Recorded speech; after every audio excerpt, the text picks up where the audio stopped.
Thank you.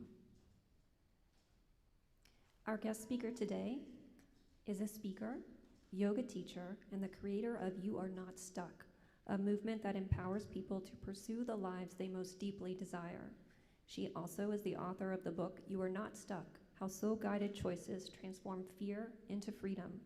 Please welcome Becky Vollmer and our interim director, Amy Miller. They will be sharing the stage in dialogue for our platform address today. Please welcome them.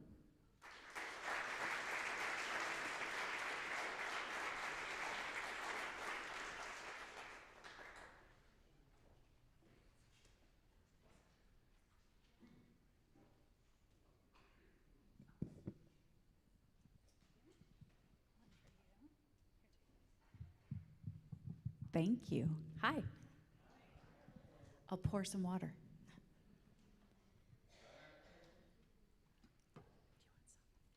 Oh, no, I'm good. Hi, good morning. So happy to see you all, and so happy that we got the things worked out so we didn't have to either speak without microphones or hear it repeated back to us. There's a lot that goes into this stuff, and I appreciate your grace. So, I've known Becky for a long time. She's one of my favorite yoga teachers in St. Louis. And so is Dan Overman here today? Hi, Dan Overman. So Dan Overman sent me an email a while back with a newspaper clipping, and it said, it was an article about Becky, and he said, this might be a great platform talk. And I was like, oh, I know her. I bet she would come. So I reached out to her, and here we are. So, so thank you, Dan Overman, for the suggestion, and also a reminder to all of you that we are totally open to suggestions for speakers that you might like to hear. And I just have some notes today, and so we're gonna go from notes and just sort of see what happens. This is okay. Are you good I with don't that? have notes. No, but I did clear these with her first. I just didn't want to be. I didn't want to formalize some of the questions so that it felt like really canned. So hopefully this will hit the spot for some of you. Okay, so first of all, her book is called You Are Not Stuck, How Soul-Guided Choices Transform Fear into Freedom, and you can get this anywhere. We like Left Bank Books and The Novel Neighbor. But I wanted to, when I asked her to speak, I sent her a text and I was like, okay, so we have a lot of people in our community who would maybe feel not aligned with the idea of a soul. And so I wanted to ask her if she could frame the question of soul-guided choices and give us another way to be thinking about it so that if that is a sticking point for you, you have a different frame of reference. So can you talk to me about soul-guided choices and what else we could call that or think of it as? I think, honestly, you can call it whatever you want. There's a great line that I heard years ago that has sort of framed my thinking about this. It was from this, I'd love to say it's like from a deep, wise thinker, but it wasn't. It was from a dude on Twitter who goes by the handle Porkbeard.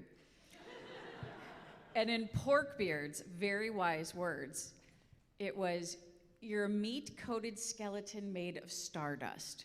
What do you have to be scared of? And I love that idea. I mean, not just as a yoga teacher, but as a human and as a woman. I mean, I'm someone born and raised locally, so probably not a surprise that I am the product of 8 years of Catholic grade school and 4 years of Catholic high school, and that took a lot of time to sort of unwind. But as I've contemplated the idea of spirituality, we'll say, I can tell you that I've been informed probably by, we'll say, 3 things. One has been the philosophy of yoga. The other has been 12-step program. I'm a woman in long-term recovery. I've just celebrated 9 years of sobriety. Thank you. And one of my favorite parts of going through the journey of recovery was being encouraged to define my own idea of higher power. That's something that I have spent an awful lot of time thinking about, ever reaching back to those days of wearing a plaid skirt all the time and kind of trying to rebel against the idea that God was something big and scary and omnipotent out there, because what I felt was something in here. Porkbeard gave me the language to call that stardust. And so when I talk about soul-guided choices, I'm thinking about dropping down out of this space, which I think we'll talk more about, and more into this space that reminds us, you're a meat-coated skeleton made of stardust. What are you afraid of? So in terms of alternate language, spirit, essence, just that magic that makes each one of us unique and individual and special. So I hope that helps. I hope it clarifies it for me. I did want to say, since we kind of touched on your religious background, one of my favorite things in her book, and I won't say some of the words that she uses, but rebelling, I'm going to read part. In high school, I full on rebelled against going to church and all those things that she was supposed to have to go to. I tried to wiggle out of going to religion class on religious grounds. Atheists don't go to religion class, I asserted, and they do here, was the response. There was just too much in the church's teaching and operations that represented clear south stars to me, like megaton, spotlights in space, blinking on and off, forbidding me to look away. You don't like gay people?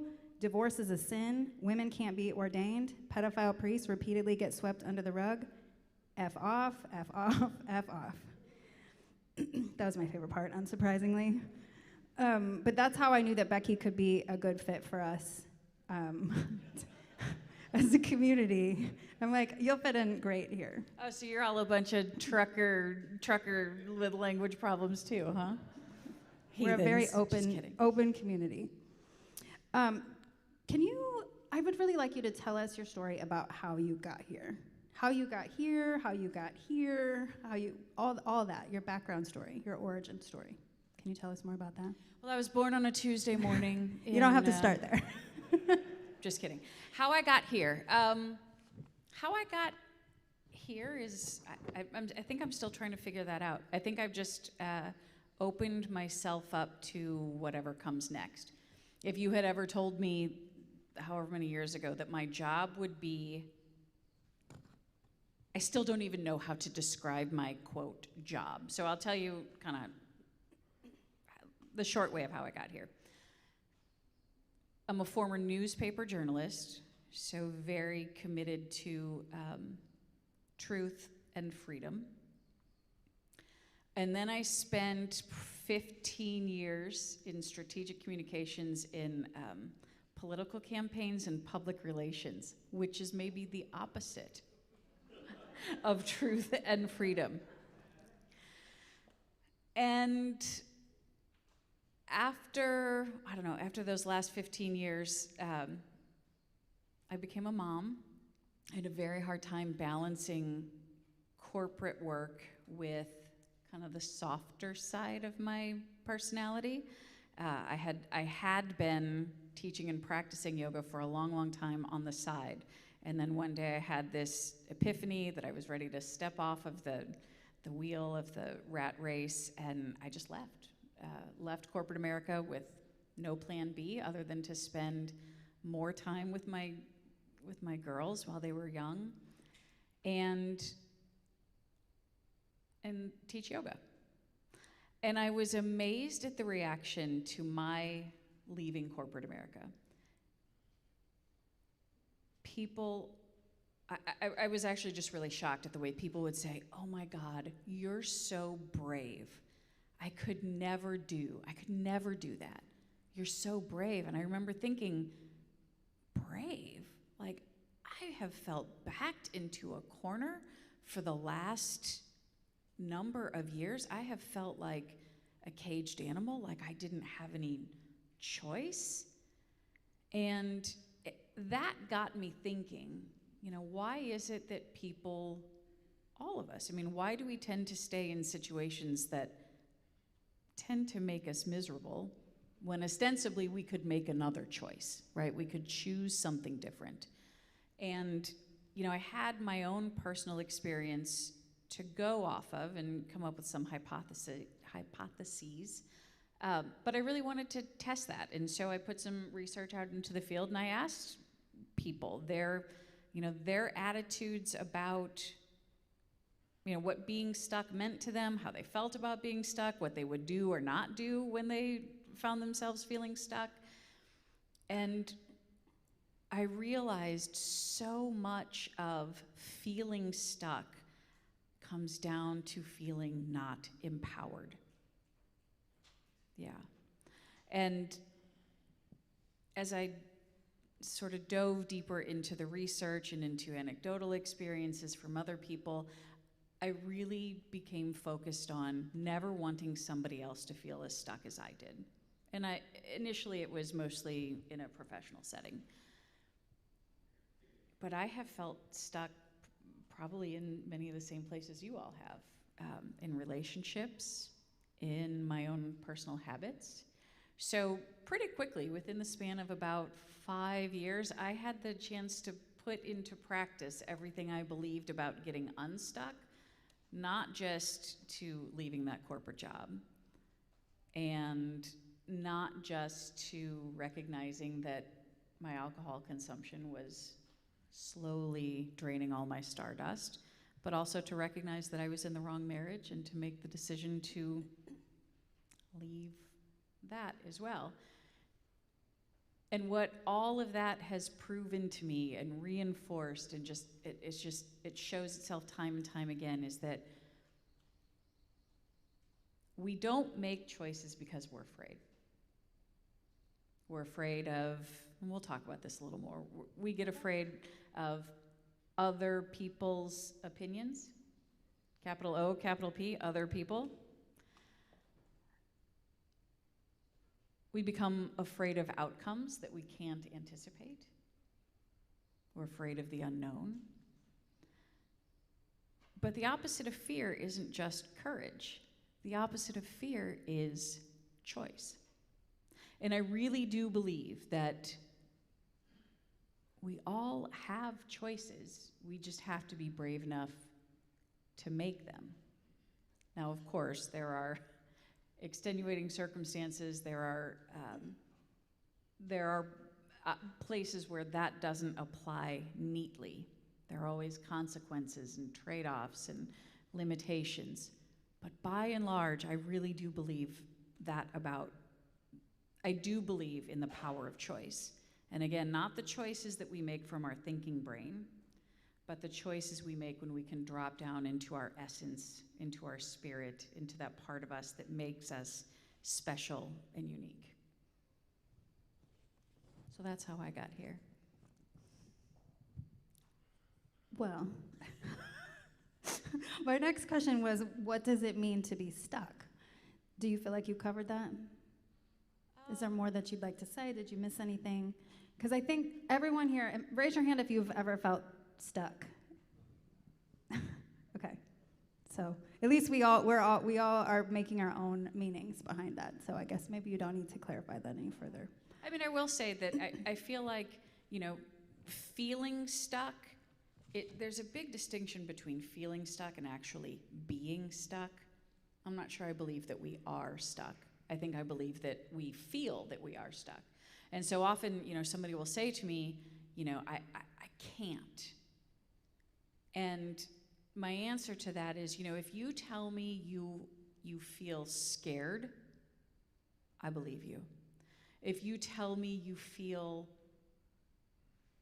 uncertain or unable or unsure, I believe that. But I don't believe I'm stuck, because I think even if we have two options in front of us that might be bad and worse, one may suck a lot, one may suck an extra lot, we still have the ability to choose. We can go left, we can go right, we can go back, we can go sideways. But it's when we feel like we have no agency, right? When we feel like just a complete, just poverty of permission in our own existence, that's when we feel stuck. So what I like to remind people is that we do have permission to choose for ourselves. I had that experience a lot with clients where I would have a new client and they would come in and they would be so upset and tell me their whole thing. And at the end, I'd be like, did you just need someone to give you permission to leave or to stop doing that or to get a divorce or to follow your dreams? And a lot of times that's exactly what they needed, and I didn't see them again. And then 6 months later or a year later, 3 years later, they might reach out and say, hey, thanks for that session. I just wanted to let you know that I've made XYZ changes and everything's great. I'm like, oh, cool. But sometimes that's a really, in the absence of extenuating circumstances that completely limit one's mobility, which there are those, including financial and cultural. But when in the absence of those, I do think many times people just want someone to say, it's okay to do this. It's okay to make this step. You can't mess it up. Or if you do, you can fix it. Try again. I think that's exactly right. And I will say I recount, in the book I share, in the introduction, I share a story of walking on a beach in California with a girlfriend. And I was just moaning and complaining, as always, about my job. And finally she turned and she looked at me and she was like, you know what? If you don't like what you're doing, why don't you do something else? And I just sort of looked at her like, what? I mean, I was almost 40 years old. I was a mother. I had 2 children. I was counseling C-suite executives, and it didn't occur to me that I had the permission to do something else. And she's like, yeah, and if that doesn't work out, you can do something else again.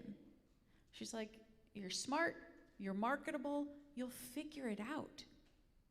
And I'm not kidding you, that conversation changed my entire life.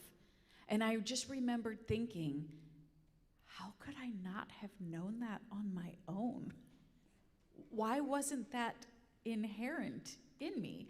And as I dove into the research and talked with people, and I realized, and I could put language to what I discovered about that empowerment gap, wanting to make a change but not feeling like we can, and putting into language this sensation of like when we're so beholden to other people's opinions, and I know we'll get into this, the conversation about want versus should, but so much of the information coming at us, both from external sources and from this little critter inside of our brain that's always doing this, it's always should, you shouldn't, you should do this, you shouldn't do that.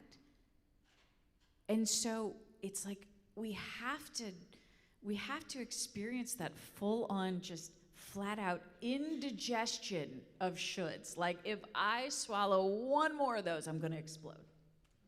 And when we finally reach that place where we've had enough of the shoulds, that's when we get to tackle the fear and make some soul-guided choices. Have you ever heard anyone say that you're shoulding all over yourself? That's a very popular therapeutic technique. Yeah, don't do that. Well, so I want to then talk. That's an excellent segue, Becky. Thank you. So many people have that inner voice, that inner critic that just chit-chats all the time when you don't want them to talk to you.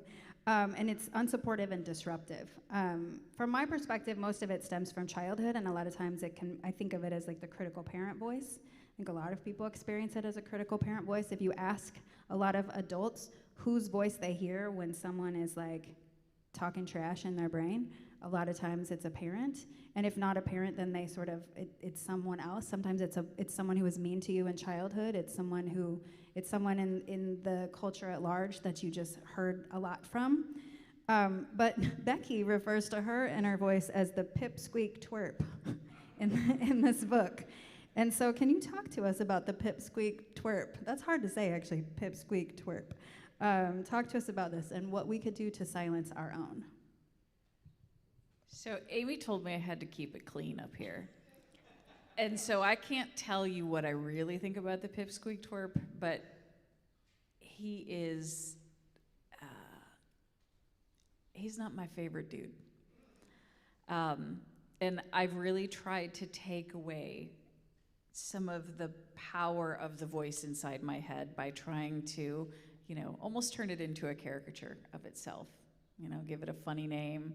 I have a buddy who he calls his Gloria, and Gloria talks like this, and so he can't take seriously anything she says now. Amy, you're totally right. That inner voice, that inner critic, it becomes the source of so much that holds us back, especially when we believe what it's saying. And the trouble with the pipsqueak twerp is that it doesn't ever stop. I mean, do you feel me? All the yoga I've done for 20 years, all the meditation that I do, and I still struggle on a daily basis with this. And I'm fairly certain when I just said, "Do you feel me?" and only a few of you raised your hands, that the rest of you were lying.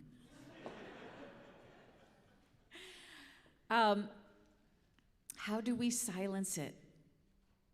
I think we need to dismantle a lot of the things that it says by recognizing, first of all, that it's not true, and second, talking back.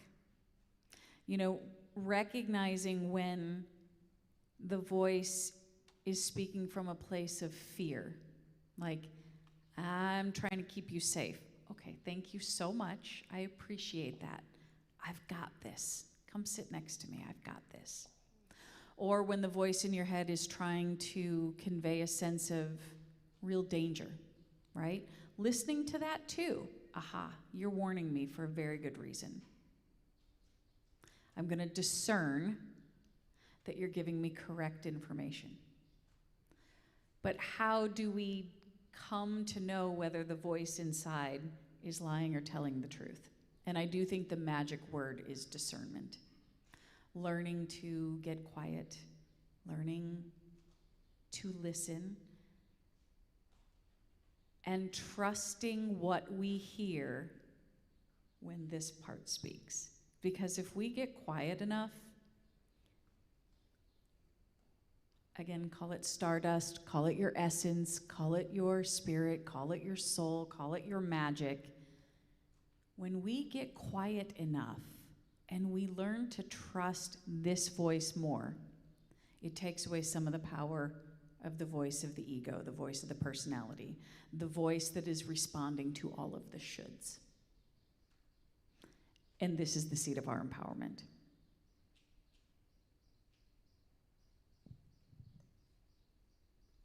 On page 24, you mentioned that researchers have long held that the inner battle between what you want to do versus what you believe you should do creates deep conflict that comes into play in decision making. Can you talk more about this? Yeah, this is actually one of my favorite parts of the book, just because it shows, people have been studying this for decades. If you're curious more about the inner voice, there's a book by a researcher named Ethan Kross. It's called Chatter, and he talks about the inner critic, the inner voice. But what I love about the research that I mentioned there, and I describe it in more detail in this section about wants versus shoulds, is that the best way to break it down is there's an illustration in there, and I'm sorry that we can't show it to you.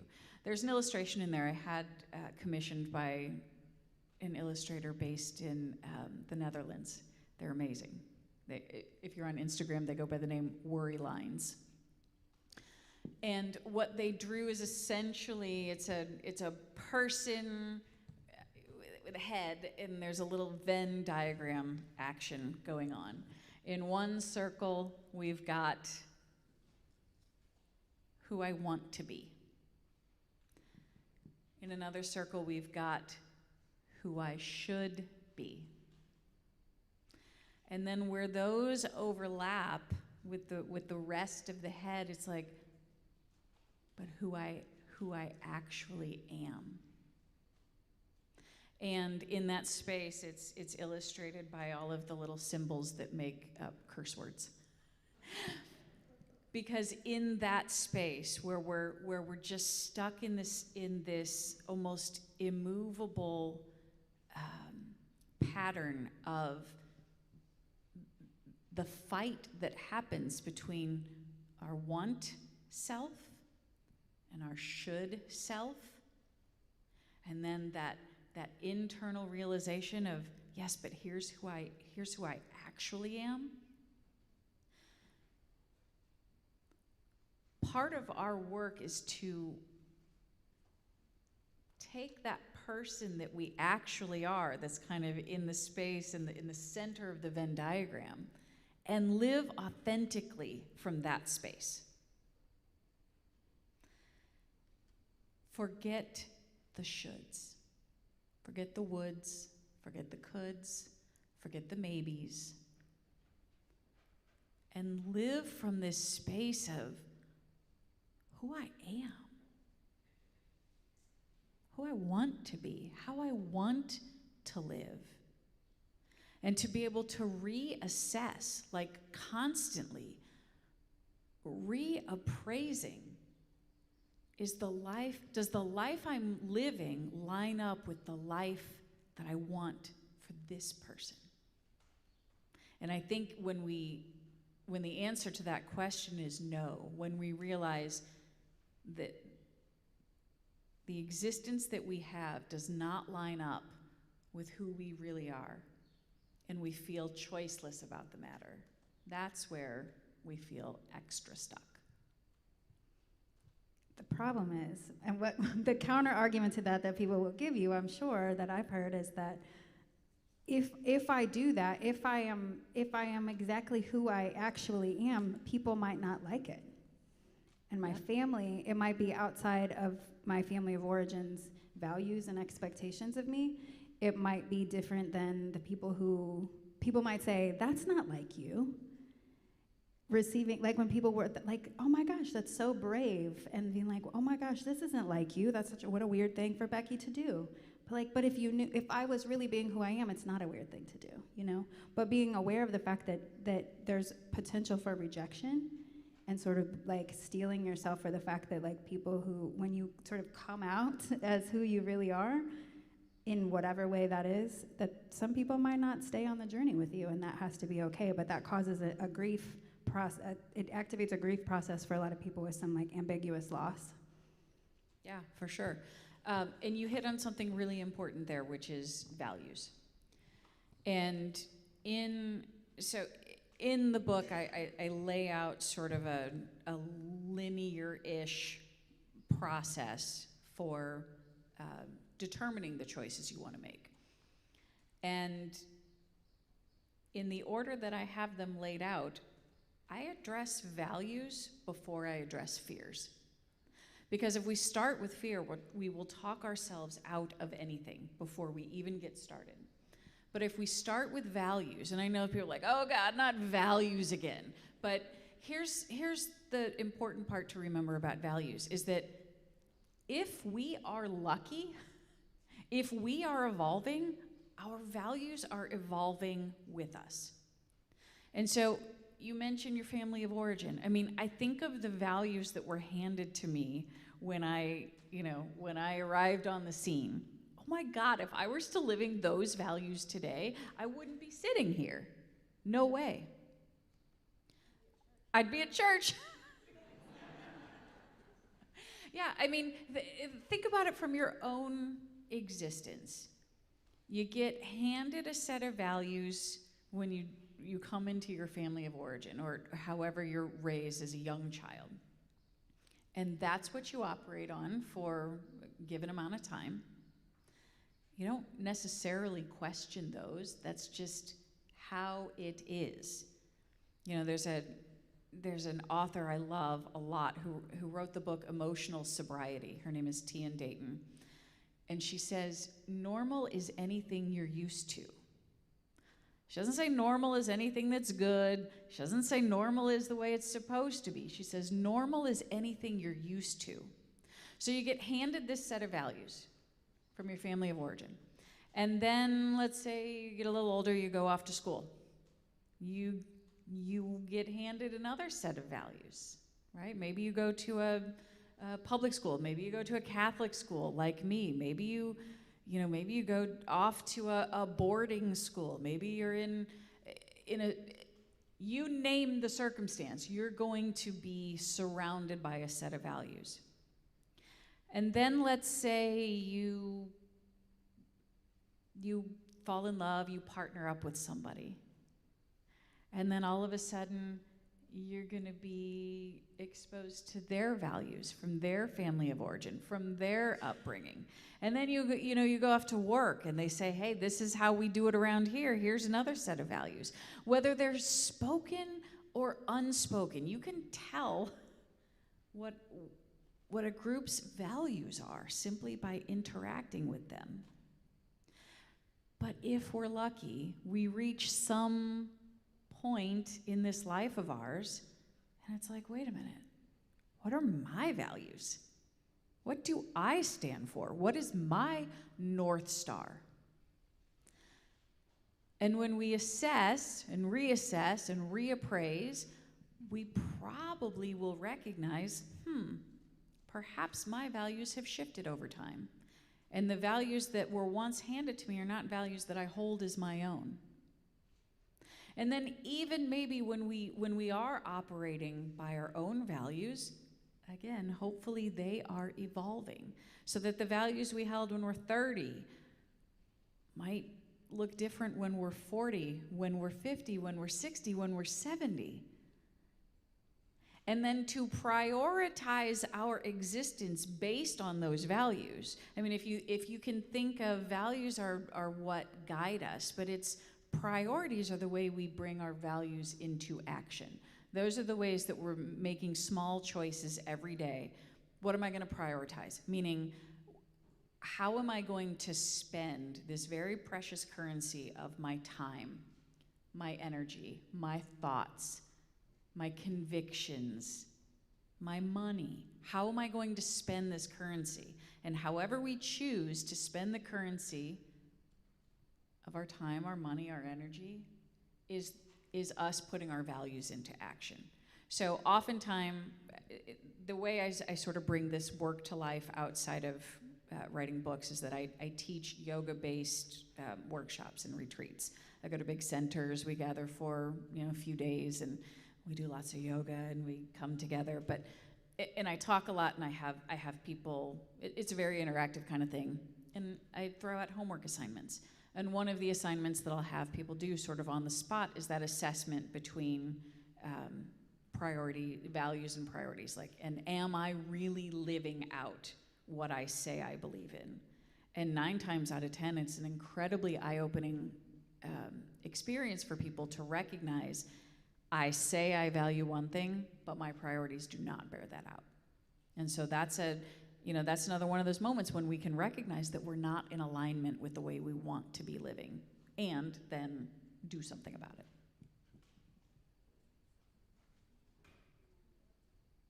Am I talking too much?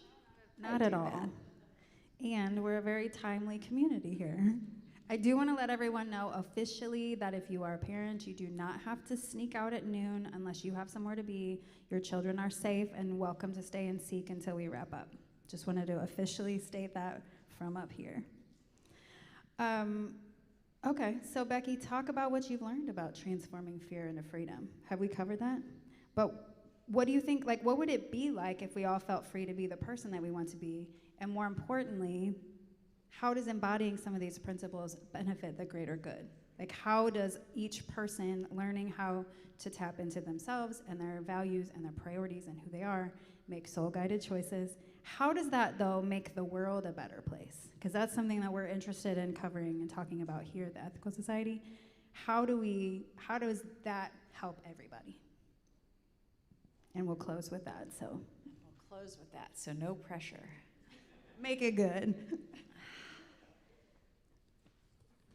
So you mentioned how you referenced the subtitle of the book, which is how soul-guided choices transform fear into freedom. And isn't freedom what we're all looking for in some way? Emotional freedom, freedom to live the way we want, freedom to love who we want, freedom to be accepted for who we really are, and freedom to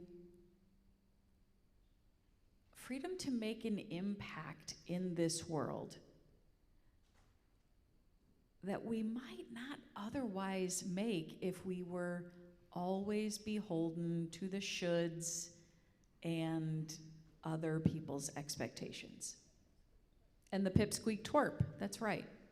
Again, I wouldn't be sitting here if I hadn't had the courage to leave my corporate job, if I hadn't had the courage to get sober, if I hadn't had the courage to leave a marriage where I wasn't loved, and instead go find a relationship where I am loved.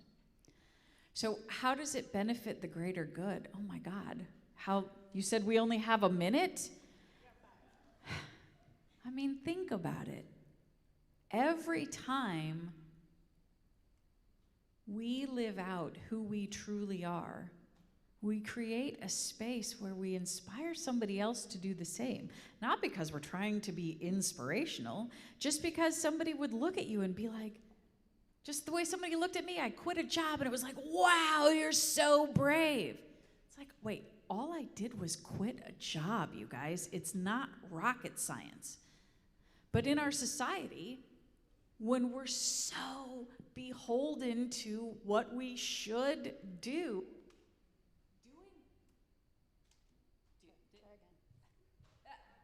you guys weren't kidding about the time. Hello? Okay. So every time we do something that's aligned with our values and it brings to life our unique spirit, it is an absolute act of rebellion that paves the way for somebody else to do the same. And hopefully it's not a quiet rebellion, although I think it can be, but hopefully just by being who we are, not necessarily who we were destined to be or who we're meant to be or, that pressure, but just who we are. You create the space and the example for somebody else to do the same. And isn't that the definition of freedom? I guess I can close on that. Thank you. Thank you, Becky. I'm concerned about this mic. I don't know what to do. Maybe. Samantha, you want to come back up so we can go back down there.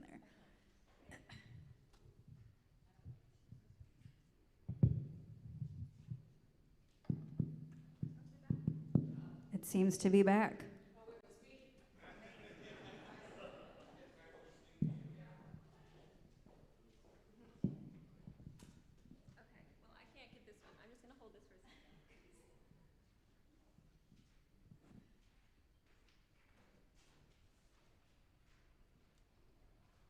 Oh my goodness, that was absolutely amazing. Thank you so much. It really touched me. The Welcome team will now take up a collection to support the society. If you are moved to make a donation today, we appreciate anything you may be